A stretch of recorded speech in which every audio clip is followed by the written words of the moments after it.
What up? What's up, y'all? Today we are talking about the Hal Leonard Guitar Method Book 3, exercises 49 and 50, A and D major scales, and how to play them. Learning scales is a really good idea because it helps you learn where the notes are so that you can express yourself and improvise and compose using these notes.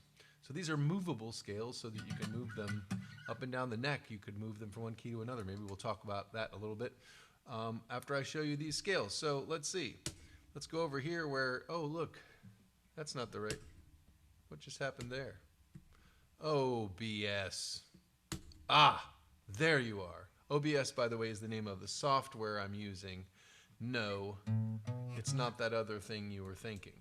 Okay, so A major scale, number 49. Second finger, 5th fret of the low E. Then 4th finger, 2 frets higher. First finger at the 4th fret. Second finger, 4th finger. 1st, 3rd, 4th, 1st, 3rd, 4th, 2nd, 4th, 1st, 2nd. Look, just listen to this now. There's your do, re, mi, fa, sol, la, ti, do. Do, re, mi, fa, sol, la, ti, do. And I would recommend practicing that just like that. And kind of thinking that in your mind, or saying the notes along if you, saying the note names along if you want to, or singing them along. Do, re, mi, fa, sol, la, ti, do. I'm playing rest strokes here with the pick, which is a really great practice when you're first learning something, all downstrokes. And then if I start again, instead, which would be the 4th beat there on the 2nd measure,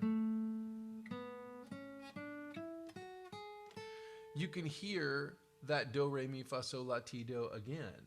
Do, re, mi, fa, sol, la, ti, do.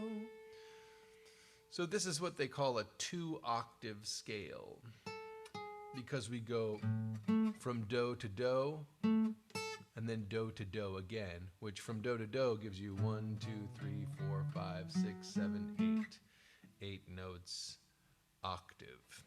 Okay, I'm not going to stress that too much today, but I just want you to hear the sound there and see the fingering, and then I'm just going to talk about a little bit the things to think about while you're practicing this. One is to think about the sound, of course, and what we're talking about, the sound of that major scale, and keeping that mnemonic device in there of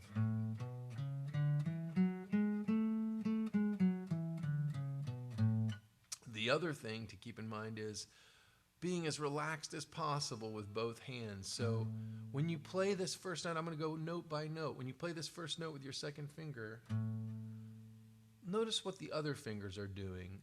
As I like to say, unemployed musicians get nervous. So it's the fingers that you're not using that may get you in trouble. So notice when you put these 1st and 2nd fingers down, are the 3rd and 4th fingers, are they freaking out? Are they coming down here? Are they wigging out over here? Just see if you can make that note and just have the 3rd and 4th fingers relaxed over here by the 2nd finger. I like to joke that, imagine, this is the 2nd finger, he got the gig, and these guys are over here just networking, and they'll get the gig next time. And so then, maybe just play those 2 notes and notice how little effort you can use. A good thing to do is when you start with that first note, I'm just noticing how much pressure does it really take me to push that string down. Just a little bit. Okay. And then you can do that with each note. Notice with the 1st finger, I'm using a little bit of the side of the finger, just like I talked about in my video on bar chords the other day. Because the 1st finger, not only is it fretting the 4th fret here of the 4th string at this point, but it's also laying along the strings, muting the strings that are higher than the one you're playing. Right? So when I first start, I play this first note and everybody's nice and relaxed. These unemployed musicians are chilling out. My first finger is laid across these other strings just ever so gently. So just mute them so that we don't have stray sympathetic resonances. That is what happens when a string hears a song that it knows, or a note that it knows in one of the other strings, and it rings along. So just listen to the sounds and notice. You may notice, particularly between the 3rd and 4th fingers, that it's a challenge to get that 4th finger to move independently. So just pay attention and then play the 3rd finger note, and then the 4th finger note, 3rd finger note, 4th finger note. And then when you let go of the 4th finger, see if you can let go rather than pulling it away. Just relax it. Okay, and so the book only has you going up. But I recommend going down as well. And you could separate the octaves. From do to do and then do to do again.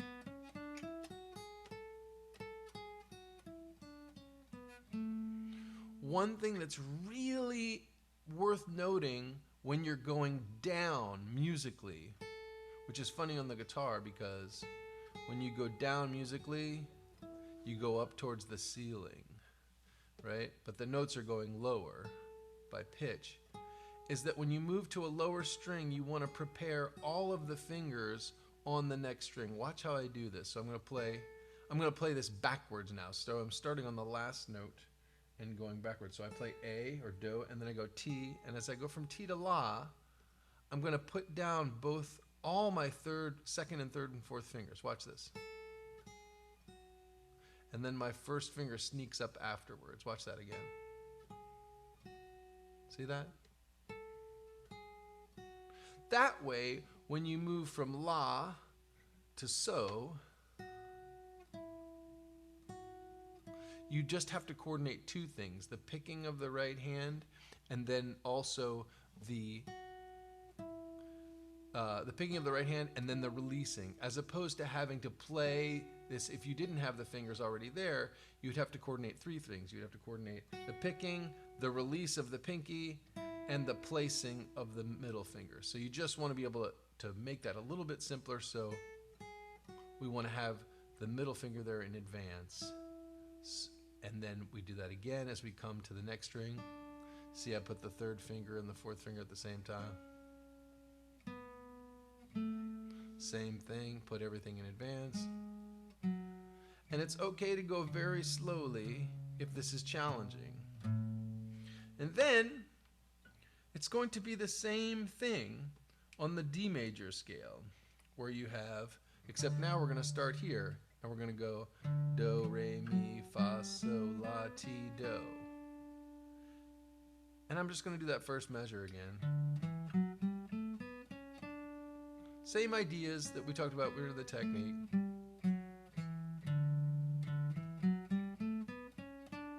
And then we just have a few more notes. Oh, let's see, how do they want you to do this? Let's see.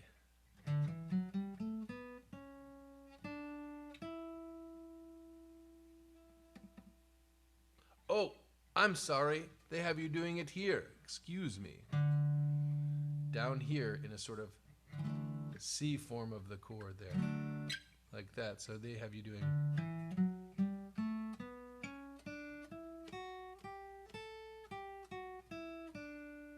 like so. Same deal. Do, re, mi, fa, sol, la, ti, do. Re, mi, fa, sol. Fa, mi, re, do. So we've changed keys for this D major, and you can hear your do is now this D.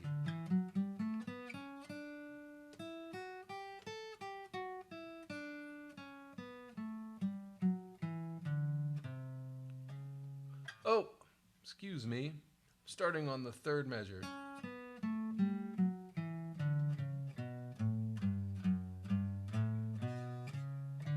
So they have you playing through the full register of that scale, all the way in that position, second position. And you just want to use the same things we were talking about, going as relaxed as possible. And I would recommend practicing that first measure just backwards and forwards a little bit to get that sense of key at first, and then expanding to the full exercise.